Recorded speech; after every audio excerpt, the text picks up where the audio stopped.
The night was cold and silent in the far corner of the desert. A broken junkyard slept under a dying moon, filled with rusted ships, metal bones, and the smell of oil. Only one small light flickered inside a dirty shack, the home of a broke human mechanic named Ethan Cole. Ethan had been fixing scraps for years, selling parts just to survive. He had nothing left but his hands, his tools, and his stubborn heart. People in the nearby town called him useless, a junkrat who would never leave the dirt. But tonight, something strange was about to enter his quiet world. Something not from Earth. A sudden flash tore across the sky, bright enough to turn night into day. Ethan dropped his wrench and stepped outside. He looked up and saw a burning trail slicing through the stars like a comet. But faster, then came the sound, a sharp explosion in the distance. Followed by silence, Ethan waited, confused. Then a faint voice reached his ears through the wind, weak and trembling. "Help, please." His heart jumped. The sound was not human. It had an echo, soft and musical. He grabbed his flashlight and walked through the piles of broken ships. Metal creaked under his boots, the sand crunched. The voice came again. "Someone, help me!" Ethan pushed aside an old engine shell and froze. Before him was a small silver ship. Half buried in sand and smoke, it was alien, smooth, curved, shining faintly even under dust. One side was broken open, and inside he saw movement. A girl, maybe 16 or 17, lay trapped inside. Her skin had a faint glow. Her hair floated like threads of light. Her eyes opened slowly, silver and deep like stars. When she saw Ethan, she tried to speak but only whispered, "Please, they'll find me." Ethan didn't understand who they were. He only saw fear in her eyes. He climbed into the wreck and pulled the metal apart with his bare hands. His arms burned and his palms bled. But he didn't stop until she was free. The girl fell into his arms, shaking. Ethan carried her to his small workshop, laying her gently on the table. He covered her with his old jacket up close. She looked both fragile and unreal. Her veins glowed faintly blue. Her clothes were torn and covered in strange symbols. "Who are you?" he asked.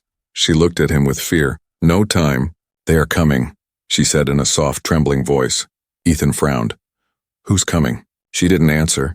Instead, her hand reached for his arm, her fingers cold as metal. "Hide me, please." Ethan didn't think, he just acted. He dragged an old metal door open and hid her under a pile of scrap cloths. Moments later, bright lights flashed across the junkyard sky. 3 patrol drones hovered above, scanning the area with red beams. Ethan stood still in the open, pretending to fix a broken engine. One of the drones paused above him, its laser scanning his face. Ethan forced a lazy smile and muttered, "No aliens here, just garbage." After a long second, the drones moved on, flying toward the ridge. Only when the sound faded did he breathe again. He hurried back to the girl. She was trembling, eyes wide. "You saved me," she whispered. Ethan shrugged. "You fell out of the sky. What was I supposed to do?" But inside his heart was racing. He had just lied to the patrols. Helping an alien was a serious crime. If they found out, he could be arrested. Or worse, the girl tried to stand but almost collapsed. Ethan caught her. "Easy there," he said. "What's your name?" She hesitated for a long moment, then said quietly, "Lyra." He noticed a broken bracelet on her wrist with strange golden marks. It looked royal, ancient. Ethan asked softly, "Where are you from, Lyra?" She looked toward the dark sky, pain flashing in her eyes. "Far away," she said. "But I can't go back." "Not yet." Ethan wanted to ask more, but she looked too tired. He helped her sit down beside a small heater. He gave her some water, and she drank slowly, watching him like she was trying to understand something about humans. When he smiled at her, she smiled back. The first small smile of her life on Earth. Outside, thunder rolled again, but this time it wasn't a storm. It was engines, heavy ones, echoing from the clouds. Lyra's silver eyes widened. "They're here," she whispered. Ethan stepped outside, looking toward the horizon. Bright lights were approaching fast. Cutting through the darkness, big ships, smooth and black. Scanning the desert, Ethan clenched his fists, knowing something far bigger than him had just begun. And inside the junkyard, the alien girl he saved hid behind his tools, her silver eyes glowing softly as she whispered, "Please, human, don't let them take me." The night wind carried her words through the scrap and steel, and Ethan Cole, the broke human mechanic, had no idea that this one act of kindness would change not just his life, but the fate of 2 worlds forever. The first rays of morning light crawled over the junkyard, turning the rusted metal into a sea of gold and red. Ethan hadn't slept. His hands were still stained with grease and blood. He kept checking the old radar screen he built years ago. Now it was alive with strange signals blinking fast across the desert sky. Lyra sat quietly near the heater, her face pale. Her silver eyes filled with worry. She looked weak but alert. Every sound outside made her flinch. Ethan brought her some water. "You're safe here," he said, trying to sound calm. But even he didn't believe it. Suddenly the air shook. A deep humming sound filled the junkyard. Something massive was approaching. Ethan ran outside and froze, far above the horizon. 3 alien ships hovered in formation, shaped like black daggers against the rising sun. They moved slowly, scanning the ground with red light beams. And then a voice echoed from the sky, cold and mechanical. "Attention, humans of this sector. A fugitive of royal origin has escaped to your territory. Surrender her immediately, and your world will not be harmed." Ethan's heart stopped. "Royal origin?" he whispered, staring at the sky. He turned back to Lyra. Her face was full of fear, her hands shaking. She whispered, "They found me." Ethan walked closer. "Who are they?" "Who are you, Lyra?" She looked down, unable to meet his eyes. "They are hunters," she said softly. "They work for those who want me dead." Ethan frowned. "So you are royal?" Her silence was the answer. He wanted to be angry, but something in her trembling voice stopped him. "You should go," she said suddenly. "If they find me here, they'll destroy everything. They don't care about your life." Ethan grabbed a rusty wrench and smiled weakly. "Too late for that. I already fixed your ship, remember?" The ground shook again, dust rising from the hills. The hunter ships were getting closer. Ethan looked around. He had no weapons. No shields, nothing but junk still. He started moving fast, pulling wires, old batteries, and scrap metal. Lyra watched him, confused. "What are you doing?" He grinned. "Building something stupid." He connected old engines and coils. Sparks flying everywhere. His hands moved like they were on fire. He used everything he had, parts from an old satellite, a car battery, a plasma converter he'd stolen years ago. When Lyra asked again, he said, "It's a jammer. It will confuse their scanners for a few minutes." Lyra's eyes widened. "That could explode." He laughed softly. "Yeah, probably." Outside, the ships hovered low, the heat from their thrusters turning sand into glass. One ship stopped above the junkyard, shining a red beam straight onto Ethan's workshop. A robotic voice came again. "Surrender the fugitive now." Ethan turned to Lyra. "Stay hidden. Don't make a sound." He stepped out slowly, blinking in the bright light. The air hummed with power as the alien ship hovered right above him. A large drone descended from the belly of the ship, 6 feet tall, armed and glowing red. "Human," it said, "you have one chance." "Where is she?" Ethan kept his face blank. "Who?" The drone scanned him with a blue light. "You are lying." Ethan smiled a little. "I do that sometimes." The drone's arm charged up, energy pulsing, but before it could fire, the jammer exploded. A flash of blue light covered the junkyard. The alien ship's scanners went dark, alarms blaring in their strange language. Ethan fell to the ground as the blast wave pushed everything backward. Lyra crawled out from hiding. "Ethan!" she shouted, running to him. He coughed, smiling through the smoke. "Guess it worked." Above them, the ships began to circle wildly. Losing their signals, Lyra grabbed his hand. "We have to go now." They ran through the junkyard toward the back gate. Ethan threw open the metal fence and they slipped into the rocky hills behind. The sound of engines roared again. The hunters were recovering fast. Lyra stumbled and Ethan caught her, pulling her along. "Keep moving," he shouted, his lungs burning. When they finally reached an old tunnel, a forgotten road from before the wars, they collapsed inside. Gasping for air, the tunnel was dark. Filled with old graffiti and dust, Ethan leaned against the wall, his chest heaving. "That jammer, that was my best one yet," he said, laughing weakly. Lyra looked at him, her eyes shining faintly in the dark. "You risked your life for me again," she whispered. Ethan shrugged. "You keep saying that like it's a bad thing." Outside, the alien ship scanned the desert, unable to find them. The wind carried their mechanical voices away. Ethan and Lyra sat quietly in the dark. She reached out, her glowing fingers touching his arm. Small lights danced under his skin. She was healing him. He stared at the faint blue glow spreading across his wounds. "Nanotech?" he asked softly. She nodded. Just don't tell anyone. The moment hung silent between them. Two beings from different worlds breathing the same dust, hiding from the same enemy. Ethan looked at her tired face and said quietly, "You know, for someone who fell out of the sky, you've caused a lot of trouble." She smiled faintly. "You fixed my ship, didn't you?" He laughed. "Yeah, and broke half my life doing it. Somewhere far above the desert." The hunter fleet regrouped. Their commander spoke coldly. "The human who interfered. Bring me his head." The war that neither of them wanted had just begun, and inside that dark tunnel, Ethan Cole didn't know that saving one alien girl had already made him the most wanted human in the galaxy. The desert was silent again, but Ethan knew it wouldn't last long.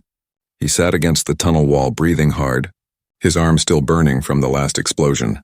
Lyra's soft light glowed beside him, her hands moving gently over his wound. "You humans are fragile," she said quietly. Ethan smirked. "Yeah, well, we make up for it with bad ideas." Her touch stopped, and he felt warmth spreading through his arm. The wound closed before his eyes, leaving only a faint scar. He stared at her glowing fingers, amazed. "That's impossible," he whispered. Lyra smiled faintly. "Not for my kind." Then her light dimmed, and she sighed, exhausted for a few minutes. There was peace, only the wind outside and their slow breathing. Ethan's eyes grew heavy, but the sudden rumble in the distance pulled him back. The ground trembled, dust falling from the tunnel roof. Lyra looked up, her voice low and afraid. "They found us." Ethan grabbed his tool bag and peeked outside. Far away, he saw the glow of engines. The hunter ships were landing again. This time they weren't searching, they were hunting. He turned to Lyra. "We can't stay here.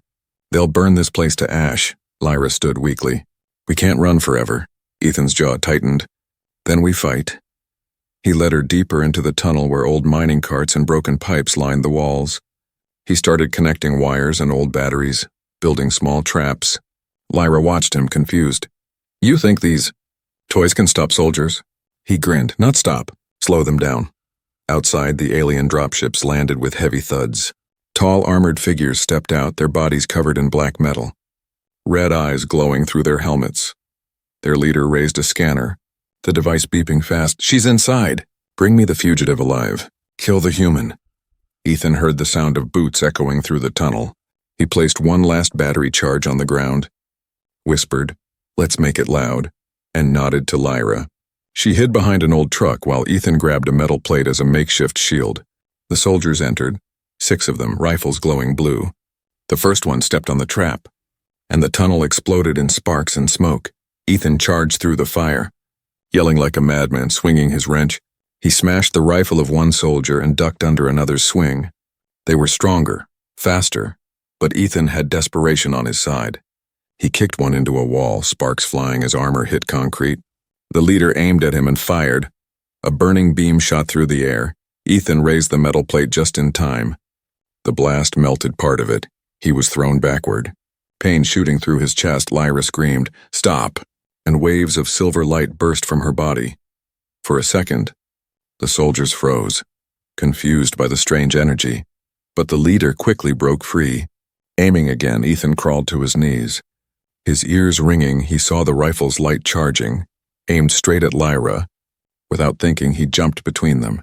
The beam hit him square in the shoulder. Throwing him down, he hit the ground hard. Gasping as his body went numb, Lyra ran to him, holding his face. "Ethan, no." He smiled weakly. "Guess I'm not good at staying down." The soldiers surrounded them.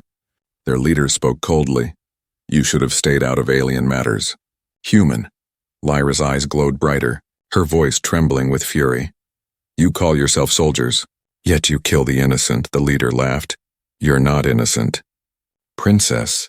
Ethan's fading mind caught the word princess. So it was true. She was royalty. But before he could speak, Lyra raised her hand. Her energy burst like a storm, throwing the soldiers back. The tunnel cracked from the shockwave. Rocks falling everywhere, Ethan tried to move, but his body refused to obey. Lyra knelt beside him, tears falling onto his dusty face. "You risked your life for me again," she whispered, her hands glowing as she tried to heal him. He opened one eye, smiling faintly. It's kind of my thing. But the energy drain was too much for her. She collapsed beside him, weak and trembling. Outside, the remaining soldiers regrouped. Their leader shouted into his comm, "The princess is secured, we will extract." He stepped into the tunnel again, raising his rifle, but before he could fire, Ethan forced himself up one last time. Grabbing the live wire from the wall, he shouted, "Not today," and jammed it into the alien's armor. Electricity exploded through the tunnel. The soldier screamed, circuits burning, lights flashing. Then everything went dark, the tunnel silent except for the sound of heavy breathing. Smoke filled the air. Lyra slowly opened her eyes to see Ethan lying on the ground. Barely conscious, she crawled to him and held his hand. Her voice cracked. "You're going to die because of me," he whispered. "Nah. I still have engines to fix," and then his head fell back. Tears ran down her glowing cheeks as she lifted him into her arms. Outside, the sun was rising again, painting the desert red. In the distance, more ships appeared, reinforcements. She looked up at the sky and whispered, "Mother, if you can hear me, please, save him." The wind carried her voice across the sand, and somewhere high above, far beyond the clouds, a royal distress beacon finally came alive, sending a single message to the stars. The princess is alive. The desert sun was cruel and hot when Ethan finally opened his eyes. He lay on a blanket inside an abandoned shack, his body aching, his clothes torn and burned. His first thought was pain. His second was confusion. He was alive. Beside him sat Lyra, her glowing hair dim under the daylight. She looked tired, her silver eyes half closed, her hands folded tightly together. When Ethan tried to sit up, she rushed to him. "Don't move," she said softly. "You lost too much blood." "The healing took everything I had," Ethan blinked, trying to remember the tunnel, the fight, the lightning, her voice screaming his name. All of it came back in flashes.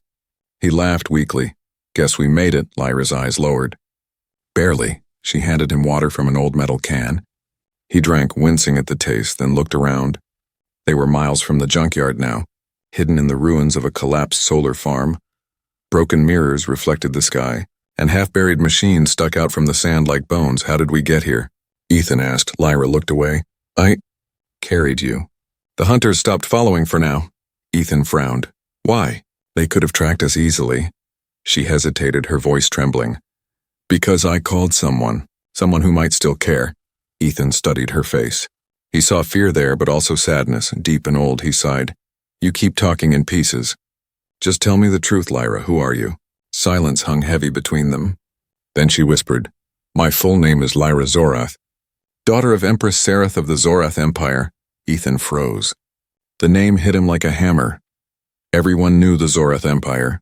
They ruled half the known galaxy. Their fleets had destroyed entire colonies, and here she was, sitting in front of him, the princess herself. He couldn't speak for a moment. Lyra lowered her head. "I didn't want you to know. The less you knew, the safer you were." Ethan's hands tightened on the blanket. "Safe? I've been shot, burned, and electrocuted. That's your version of safe?" She looked up sharply, guilt in her eyes. "I never meant for you to get involved," she said. "But once you helped me, you became a target." Ethan leaned back, shaking his head. "So, what are they after? You ran away from home or something?" Lyra's eyes darkened. "Not exactly. I was betrayed by my own guards. There's a rebellion inside the Empire. They want the throne. Killing me would end my mother's rule." Ethan let out a slow breath, trying to understand. "So your own people tried to kill you, and now they're on Earth." Lyra nodded. "They sent assassins disguised as royal hunters. If I return home, I die. If they find me here, you die too." Ethan laughed bitterly. "Well, great choices all around." She stared at him for a long moment, then said quietly, "You shouldn't have helped me. You could have left me there." Ethan looked at her with a small smile. "Yeah, but that's not really how humans work." She blinked, confused. Ethan continued, "We don't leave people behind, even aliens who crash into junkyards." Lyra looked away, fighting a strange warmth in her chest. No one had ever spoken to her like that. Not as a princess, not as a prize, but as a person for a while. They sat in silence. Wind blew across the sand. The ruined solar mirrors creaked. Ethan fixed a broken radio panel while Lyra rested. He was trying to repair the old transmitter to check for signals. When the static finally cleared, a voice came through. Robotic and cold. Royal fugitive confirmed alive. Human accomplice identified. Execute on sight. Lyra's blood ran cold. Ethan looked at her. Guess we're famous, he said quietly. She grabbed his hand. We have to move again. But before they could stand, the ground shook. Dust clouds rose in the distance. Dozens of dark shapes moved across the horizon, Lyra whispered. Hunter patrols. Ethan quickly grabbed his bag of tools. He looked at her glowing wrist device and said, Can you contact your mother? She's the Empress, right? Maybe she can stop them. Lyra hesitated. She thinks I'm dead. I sent the beacon, but I don't know if it reached her. Ethan smiled faintly. Then let's hope she's the kind of mother who listens. As the rumble grew louder, he pushed her toward the half-buried transport pod. I can fix this, he said, but I need time. Lyra looked at him, worried. They'll kill you if you stay out there. He winked. Then they better hurry. He ran outside, sunlight reflecting off the broken metal. He began connecting power cells, welding broken lines with sparks flying. The sound of engines filled the air, closer now. Lyra watched through the cracked window, her hands pressed against the glass. When the first hunter ship appeared overhead, Ethan was still working. The sand whipped around him like a storm. He shouted over the noise, Almost there! But inside, Lyra's wrist device beeped. A signal answered from deep space. A familiar royal crest flickered on the screen. Her eyes widened, her voice breaking. Mother. The image was faint, static covered, but a voice came through, calm and powerful. My daughter. You live? Lyra's heart leapt, tears filling her eyes. But before she could reply, an explosion shook the ground. Ethan's worksite was covered in smoke and fire. Ethan, she screamed, running out into the sand. Through the smoke, she saw him still standing. Holding a burning power cell, he looked at her and smiled. Half joking, even as the world burned around him. You're not the only one with royal drama, he said. Dropping the cell, the blast roared like thunder. And the sky lit up, and above it all, unseen by both of them, a massive golden ship entered Earth's orbit, carrying a woman whose wrath could shake worlds. The Empress of Zorath had arrived. The golden ship that had entered orbit was still hidden behind clouds, its sensors sweeping Earth, but down in the ruins, Ethan and Lyra could hear only thunder. To them, it sounded like the end of the world. Ethan coughed through the smoke, his arms shaking as he pulled one last cable into the power cell frame. The small transport pod rattled and groaned. If it flew, it could carry one of them, maybe both for a short distance, but if it failed, the explosion would light up the desert for miles. Lyra knelt beside him, voice tight with fear. Stop, Ethan, they're already coming. You can't fight a fleet with junk. He looked up at her, sweat and ash streaking his face. Junk's all I've ever had. It's never let me down. The sand began to shake. 3 hunter ships dropped through the dust, black spears of light stabbing the ground. Their search beams swept closer, tearing across the wrecked solar mirrors until one stopped on the transport pod. Ethan grabbed a small detonator and stuffed it into his jacket. Get inside the pod. If I can draw them off, you take off north, follow the ridge. Your beacon will keep transmitting. Lyra caught his arm, trembling. You'll die. He smiled faintly. Maybe. But if you don't get out, none of this means anything. Before she could argue, the first plasma bolt slammed into the ground nearby, scattering molten glass. Ethan pushed her toward the hatch, yelling, Go! He ran out into the open, waving a flare to distract them. The ships turned immediately, their scanners locking on him. Inside the cockpit, Lyra saw him standing alone against the storm. She wanted to scream, but the engines drowned her voice. She pressed her hands over her heart and whispered, Please, Mother, find him before I lose him. The hunters landed, armor glinting in the firelight. Their leader, taller than the rest, helmet marked with crimson, stepped forward. Human mechanic, the modulated voice echoed. Surrender the royal fugitive. Ethan tightened his grip on the flare. Sorry, pal, she's busy. The soldiers raised their rifles. Ethan hurled the flare at an old fuel drum. The explosion tore through the air, blinding them for seconds. He sprinted sideways, sliding behind a broken panel, and triggered the remote switch in his pocket. Buried under the sand, his homemade EMP bomb roared to life. A pulse of blue light erupted outward, frying circuits, knocking several soldiers to their knees. Their suits sparked and shorted out. But the leader's armor was shielded. He kept moving, raising his weapon again. Ethan charged at him with a wrench, swinging hard. The blow barely dented the armor, but it bought him one more second. The alien slammed him down, a metallic boot on his chest. "You're a fragile species," the hunter said, energy gathering at the muzzle of his rifle. Suddenly, a sharp whine filled the sky, Lyra's pod lifting off. She hadn't run. Instead, she angled the craft straight toward the hunters. The ship's thrusters screamed, throwing sand like a storm. "Get away!" Ethan shouted. She didn't listen. The pod slammed into the ground between them, releasing a burst of light that knocked the leader back. The cockpit cracked open and Lyra stepped out, her silver aura blazing like a star. "Enough," her voice echoed through the ruins. "I am Lyra Zoreth of the Royal Line. Touch this human again and you face the wrath of my mother." The hunters hesitated. Their scanners flickered as a new signal jammed their comms, one that came from space itself. High above, the clouds split apart.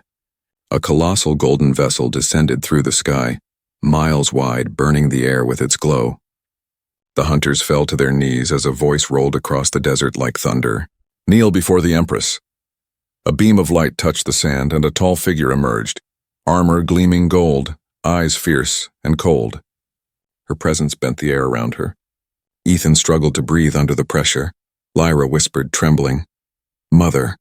The Empress looked first at her daughter, then at the broken human lying in the dust. "This is the one who saved you?" Her tone was sharp, full of disbelief.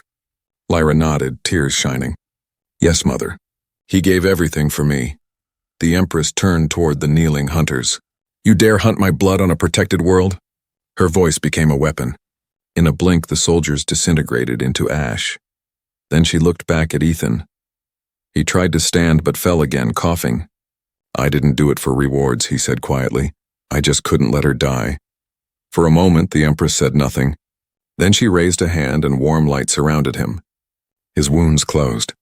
His skin healed. When the light faded, he was whole but exhausted. "You are reckless," the Empress said, "and foolish." Ethan managed a weak grin. "Yeah, that's kind of my charm." To her own surprise, the Empress almost smiled. She turned to her daughter. "Take him. He deserves to see the stars before the war reaches this world." Lyra knelt beside Ethan, whispering, "You're coming with me now." He looked up at her, dazed. "Me in that giant thing?" She laughed softly through her tears. "Yes, you earned a ride." As the Empress's ship lifted them from the desert, the ground below shimmered from the heat of the thrusters. Ethan watched the earth grow smaller beneath his feet and murmured, "Guess the junkyard finally paid off." Lyra smiled, her hand finding his. "Not junk," she said gently.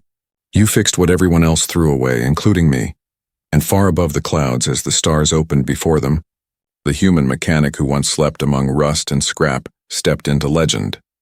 The man who stood alone against an alien army and lived. The ship of the Empress moved like a golden storm through the upper sky, silent yet powerful, its light bending clouds around it. Earth's governments watched from their satellites, terrified and speechless. They expected an invasion, not salvation. Inside the royal vessel, the air was cold and clean. Every wall glowed with soft white energy.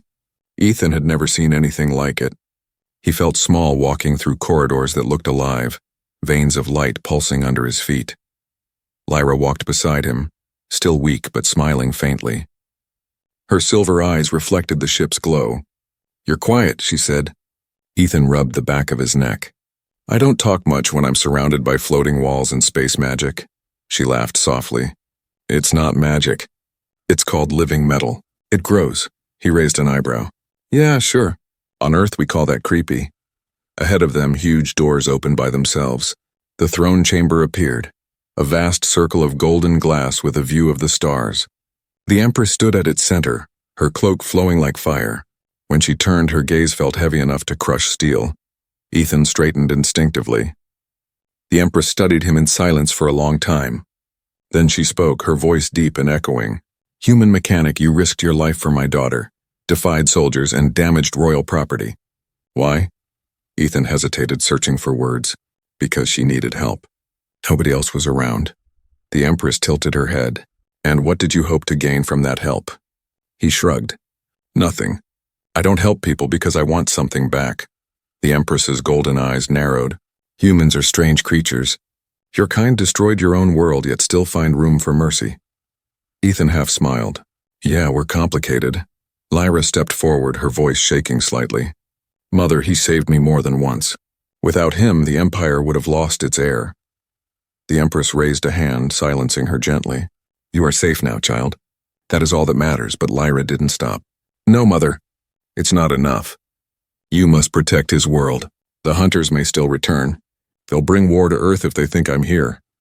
The Empress turned away, her cloak rippling. Earth is unimportant. A forgotten colony of primitives. Ethan clenched his fists, anger rising. Then why did your people hunt here? Seems important enough to bleed on. For a moment, silence filled the chamber. Then, to everyone's surprise, the Empress laughed. A sound like thunder rolling softly through clouds. You have courage, human. Few have ever spoken to me like that and lived. Ethan exhaled slowly. Guess I'm lucky. The Empress's face softened just slightly. Or perhaps blessed. My daughter's beacon reached me only because of the device you built. You saved not only her, but the balance of the galaxy. Lyra looked at her mother in disbelief. Then you'll leave Earth alone? The Empress turned to the window, watching the blue planet below. I will do more than that. She raised her hand and a circle of light expanded around the ship. Dozens of smaller vessels appeared, spreading across the atmosphere. A royal voice boomed across human channels. People of Earth, this world is now under the protection of the Zorath Empire. No harm shall come to it. Ethan stared at the view, stunned. You just made us off limits? The Empress nodded. Your planet will not be touched by war or invasion. That is my promise to the man who saved my child. Lyra smiled through tears. Thank you, Mother. But Ethan shook his head. I don't need protection. We can take care of ourselves. The Empress studied him again. Perhaps. But kindness must be repaid. What would you ask of me, human? He thought for a moment. Then rebuild the cities that can't rebuild themselves. Help the people who don't even have power or food. If you want to thank me, fix the broken parts of my world. The Empress looked at him with quiet surprise. You ask for no riches, no title, only help for others. Ethan smiled faintly. I'm a mechanic. Fixing things is kind of what I do. The Empress turned to her officers. So be it. A signal went out and orbiting drones began to release streams of light toward Earth's surface. Miles below, cities lit up. Water flowed in dead rivers and old machines started to hum again. Lyra watched in awe, whispering, You just changed our worlds, Ethan. He looked at her softly. Nah, just tightened a few bolts. The Empress looked at the two of them, her expression unreadable. My daughter speaks of you with strange affection, human. Do you share it? Ethan blinked, caught off guard. She's all right. Lyra elbowed him playfully. And for the first time, the Empress smiled fully. A rare, radiant smile that lit the room. Then perhaps, she said, this meeting of our species was not fate, but destiny. Outside the window, the stars shimmered brighter. Earth glowed like a jewel below the massive ship. And in that moment, for the first time in centuries, both humans and aliens shared a single peace, born not of treaties or power, but of one poor mechanic who chose kindness over fear. Days passed and Earth became quieter. The Golden Fleet no longer loomed like a threat. It floated above the clouds like guardians of light. Their presence changed everything. Wars stopped, borders froze, and for the first time in decades, humanity looked up instead of down. In the middle of it all, one man refused to believe what he'd become. Ethan Cole, the junkyard mechanic who had once slept beside rust and dust, was now the human who saved a princess. He stayed aboard the Empress's ship as a guest, though he still wore his same torn jacket and old boots. Lyra teased him often about it, but he'd just laugh. Royal or not, someone still needs to fix the engines, he'd say. Lyra's health returned quickly. Her silver glow brightened again, and she spent hours showing Ethan the strange wonders of her world. Floating gardens that grew from air, rooms that sang in response to emotions, doors that opened to the sound of your heartbeat. He pretended not to be amazed, but every night he'd sit by the viewing window and stare at Earth below, whispering, didn't think I'd ever see my junkyard from space. One evening, the Empress summoned him. The guards escorted Ethan through a hall of light to the throne room, where the Empress stood waiting. Human mechanic, she began. Your service to the crown cannot go unrewarded. Ethan rubbed the back of his neck uneasy. I didn't do it for a reward, ma'am. Your daughter Lyra, she just needed help. That's all, the Empress smiled faintly. And yet you helped her where warriors failed. You gave her courage to believe again. Tell me, what do you desire? Ethan thought hard. Nothing for me. You already kept your word. You're helping my world. That's enough. The Empress studied him carefully, her golden eyes shining. Then she said softly, You are a strange man, Ethan Cole. Most beings would have asked for power or riches. He shrugged. Maybe that's why I'm broke. Her laughter echoed through the chamber like music. Then her voice grew serious. Still, the Zorath Empire never leaves a debt unpaid. You will accept my gift. Before Ethan could speak, the doors opened. Lyra entered, wearing a simple white dress instead of royal armor. Her hair shimmered like moonlight. She walked slowly toward him, her hands trembling slightly. Mother, she whispered, you didn't tell him yet? The Empress's eyes softened. It is your choice to deliver, my daughter. Lyra turned to Ethan, her voice quiet but steady. The Empress has given me freedom to choose my path. And I choose to return to Earth, with you. Ethan blinked, speechless. Wait, what?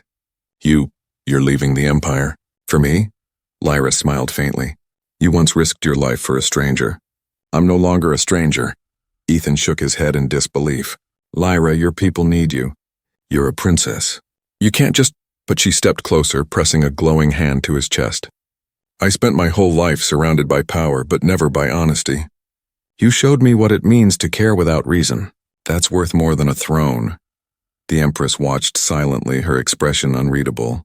Then she spoke, voice deep with emotion. Earth gave my daughter something our empire could not. Heart. So I will honor her wish. The chamber filled with golden light. A massive holographic seal appeared above them. The royal decree. From this day, the Empress declared, Earth and Zorath shall be bound in peace, and the human Ethan Cole shall be recognized as an honored citizen of the Empire. Ethan stared at the seal, stunned. I don't even have a passport, he muttered under his breath, and Lyra giggled softly beside him. The Empress stepped forward, holding a small crystal sphere glowing with faint blue fire. This is my true gift, she said, placing it in Ethan's hands. It is a seed of living metal. Plant it on your world and it will build what you imagine. Home, city, or future. Ethan's fingers tightened around the orb. That's impossible, the Empress smiled. Impossible is only what humans call untested. Later that night, the royal ship descended toward Earth's deserts. The wind howled as it landed exactly where Ethan's junkyard once stood. The place that had been filled with scraps was now covered in a sea of shimmering sand.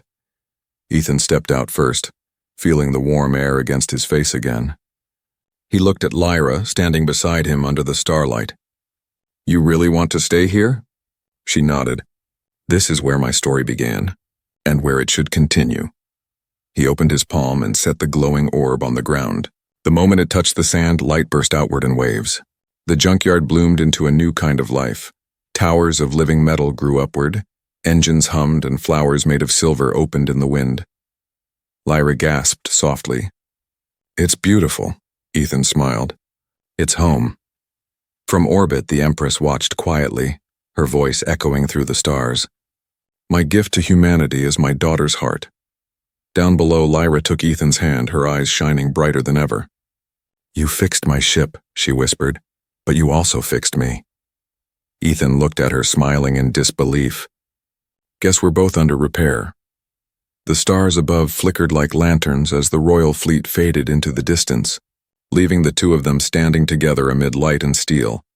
And so the story of a broke human mechanic and a lost alien princess ended, not with a war, but with a beginning. Because sometimes saving one life is enough to change an entire galaxy.